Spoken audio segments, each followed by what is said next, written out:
Hey there, and welcome. Get ready because today we're going to challenge some of the things you probably think are solid facts.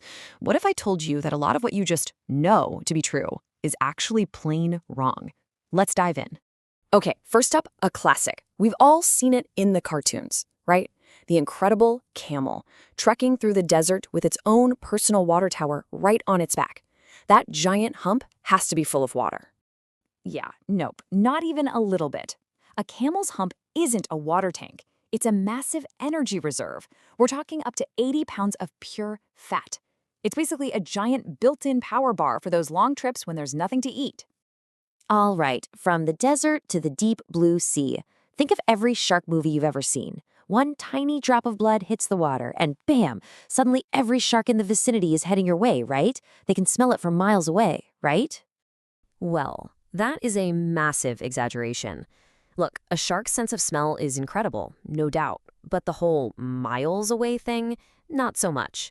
To put it in perspective, they can detect about 1 part per million. That's like one single drop of blood in an entire Olympic-sized swimming pool. It's amazing for sure, but it's not the entire ocean. And for our last little myth bust, what about that old saying, you know the one, lightning never strikes the same place twice? We use it all the time to describe something that's a total fluke, a one in a million shot. You might want to tell that to the Empire State Building. It gets zapped around 25 times every single year. See, lightning doesn't really care about sayings. It just wants the quickest and easiest path to the ground. And a giant metal skyscraper is basically a giant lightning rod. So these might seem like fun little bits of trivia, but they point to a much bigger idea. We accept so many things as facts without ever really stopping to question them. And getting a camel fact wrong isn't a big deal, but some misconceptions, they can have very real consequences. Let's get a little more personal and talk about our own bodies. We spend about a third of our entire lives sleeping. So what if I told you the way you're doing it is based on a myth that could actually be hurting you? Okay, if you're a stomach sleeper, you really need to hear this. I know it can feel cozy, but it is by far the single worst position for your body. Just think about it. You're forcing your head to be cranked to one side at a 90-degree angle for hours on end. That completely misaligns your neck and your spine, which can eventually lead to some serious chronic pain. So what should you be doing? Well, sleeping on your back is pretty much the gold standard. It keeps your head, neck, and spine in a nice neutral line. If you just can't do that, sleeping on your side is the next best thing, especially your left side. Because of the way your stomach is shaped, gravity can actually help with digestion and even cut down on acid reflux.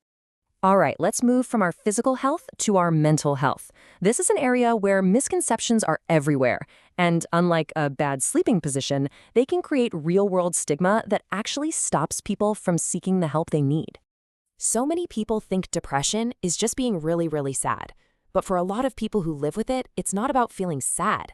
It's about feeling nothing at all. This profound emptiness, like all the color has been drained from the world. It's not a bad mood. It's a serious medical condition that's way more complex than just feeling down. And then there's OCD. Pop culture has turned it into this quirky personality trait about being neat. Oh, I'm so OCD about my bookshelf. But the reality is a daily torturous experience.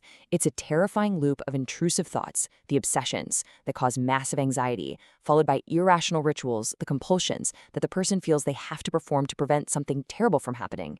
It's not a quirk. It's a debilitating disorder. Okay, let's zoom out to a system that affects pretty much every part of our lives, money. The myths we believe here are everywhere, and not understanding them can be incredibly, incredibly costly. So let's say you get your paycheck and you deposit it into your bank account. What happens then? I think most of us kind of picture our money sitting safely in a big vault somewhere with our name on it, just waiting for us. But is that what's really going on? Not even close. The system is called fractional reserve banking. And here's what it means. The moment you deposit your money, the bank keeps a tiny fraction of it, and then it immediately lends the rest of your money out to someone else, like for a car loan or a mortgage. So a bank isn't a storage unit, it's a money-moving machine. And the engine that powers this whole system is interest. This quote just nails it. Interest is either working for you, growing your savings, or it's working against you in the form of debt. Understanding which side of that equation you're on is pretty much the most important thing in personal finance. So we've jumped from camels to how we sleep to how banks work. The one thread that connects all of these is that our unexamined beliefs have a real price tag, whether it's on our health or on our wealth. Think about it. A wrong belief about something as simple as sleep can lead to chronic pain. A harmful stereotype about mental health deepens stigma and makes people feel isolated. And not understanding how money and interest actually work can literally drain your savings without you even noticing.